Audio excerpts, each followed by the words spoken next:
I absolutely love the idea of community engagement, being able to respond to questions people have and actually work out what they need help on instead of just guessing and making a bunch of content is pretty underrated. And that's why I'm going to start trying to do these at least once a month to get a gauge of what's going on in people's minds. Do I ever skip the gym?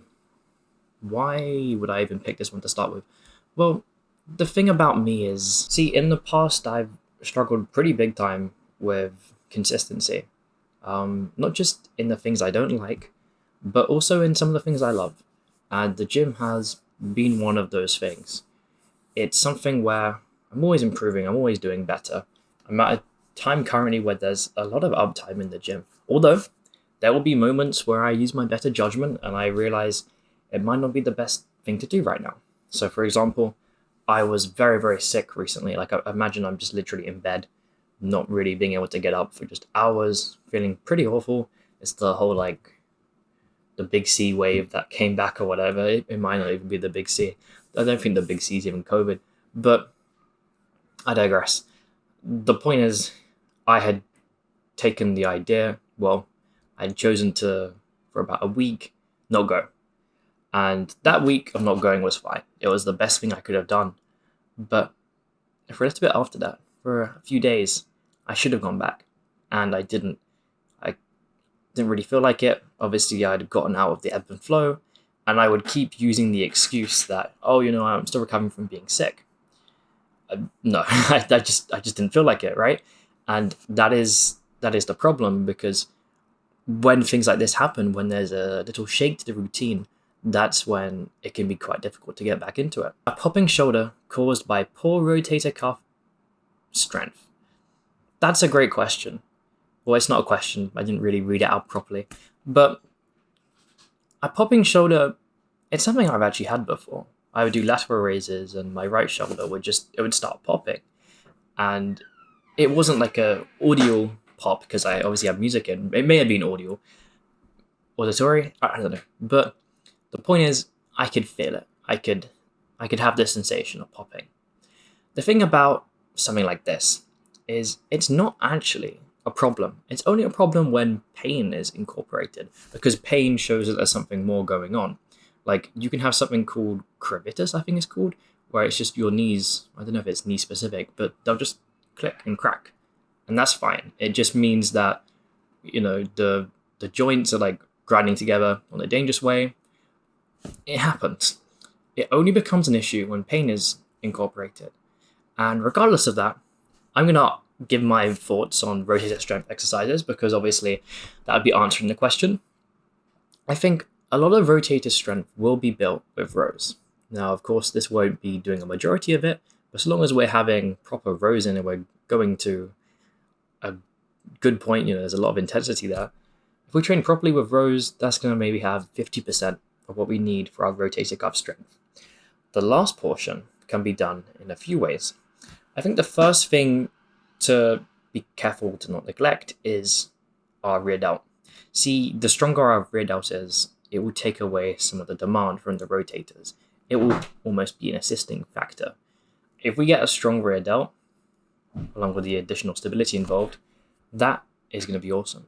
But that being the case, some people will still want to isolate their rotator cuffs. And the thing I think is probably best to do is something I actually do, is to get a cable machine and literally just do this movement here. This is what I've found is like one of the best things. And when I've had shoulder pain in the past or some shoulder issues, that has been the number one thing that cleaned it up.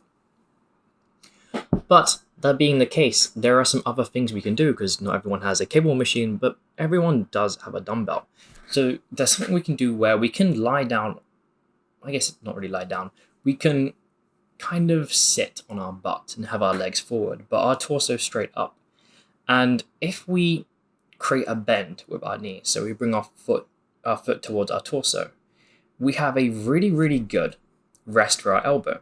And then what we can do is on the kind of inside of the knee, we can put our elbow.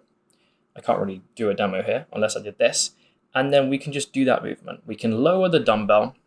This is obviously my elbow. We can lower the dumbbell and we can bring it back up. And doing that, with, controlled tempo, not using momentum. Doing that will be pretty challenging. But as we continue to do it, we will get much, much better, and our rotators will build a ton of strength. Now, this movement with a dumbbell is actually incomplete. So if you don't want to be lazy and do this movement here, which kind of works that top end of the range, and you want something with a bit more stability, you're very serious about this, maybe there is some pain which you want to fix, you can actually finish that movement with a cable machine. See, if we use a cable instead of a dumbbell, we end up getting the top half of the movement, which with a dumbbell is non-existent. And so that can be a great way of combining two exercises, maybe alternating one each session, to really strengthen those rotators. Okay, what would I recommend as a core exercise? I don't typically like going into this bag of worms. My usual response for stuff like this is go check out Squat University. Similar to my usual response for like a shoulder injury or a knee pain is literally the same. Go check out Knees Over Toes. The reason I say this is because there's a lot of things going on. A knee injury will never be one thing, right? There's like 5 different things that can happen based on 10 different ligaments or whatever. I'm not going to recall the exact number of tendons in the knee right now. But my point is that things like this, there's no right answer. And something like training the core, the core does many different things. Not only does it prevent you from going side to side, but it prevents you from going forward and back, and it prevents you also from going diagonally. And so your best bet is probably going to be a combination of many things.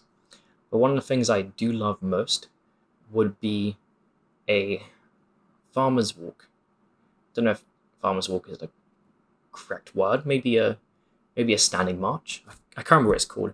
But essentially a movement where you have one dumbbell in one hand by your side, like a typical farmer's carry. And then you have a kettlebell, which is a different weight, like very, very different weight. And you have that held so it's upside down. So instead of kind of, leaning against your forearm for stability, it's, all wibbly wobbly. And you have that pointed right into the sky.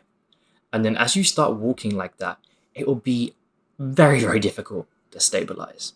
And this movement will not really work much, but it will teach your core to effectively work together.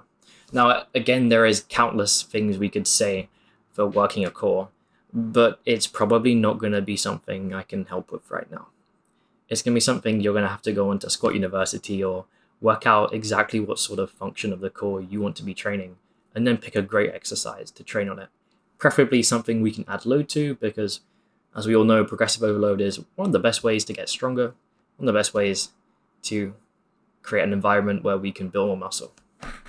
What is my go-to cutting meal? This is basic, but I would love to share this. My go-to cutting meal is, I'll go through the entire process. So the first thing I do is I cut up some tofu. Now, I will have various different cutting techniques I try. I like to keep things different. I used to make these tiny cubes. Now I make these triangles. I've also fried it, a few times. That's a really good way to do it, but it takes a bit more time, so I typically don't touch it. And no, eating tofu, eating soy will not increase your estrogen, decrease your testosterone. That is completely baseless. It's not true. It's a lie. And after I do this, I used to actually cook it with some noodles, but I decided I just have to warm them. I don't actually have to cook the tofu. So now I will chuck it in this big white bowl.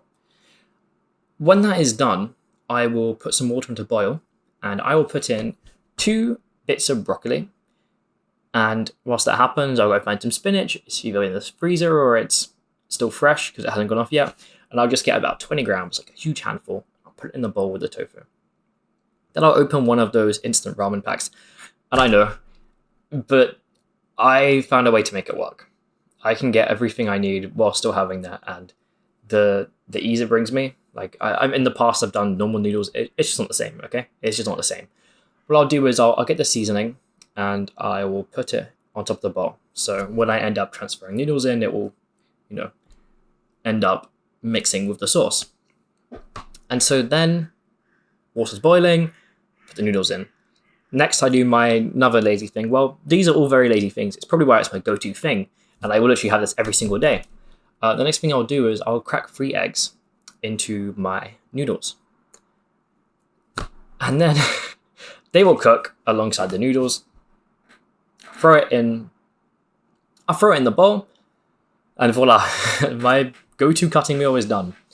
This is pretty great. It's great for a few reasons. Not only am I able to get a bunch of calcium in, a bunch of other nutrients through the spinach and broccoli, which is necessary for my day, but I'm also able to start with a ton of water, with a ton of hydration. And if you know me, you know that I kind of struggle to drink water. It's a lot of effort. I have to go all the way downstairs. I'm normally busy working, so I forget this sort of thing. On a normal day, I only really get enough water if I'm going to the gym because I'm working out when I have some water with me. But that is why this breakfast is so important. It's also something where I'm cutting now, and this has become really, really stuffing. I don't know why, but it's becoming a challenge to eat, which is absolutely awesome because can you imagine having something that satiating? Like, it's pretty good. So thank you for coming to this Q&A. Thank you for watching it. And if you have any questions, I'd love if you could leave them below. Let's try and create a chain where each new video takes the videos from the comments from your one, and we can just like future-proof this. I really want to do this sort of stuff. I absolutely love Q&As. I'm anticipating getting to a place where these videos are going to be like 2 hours long, just because of the amount of people who are commenting.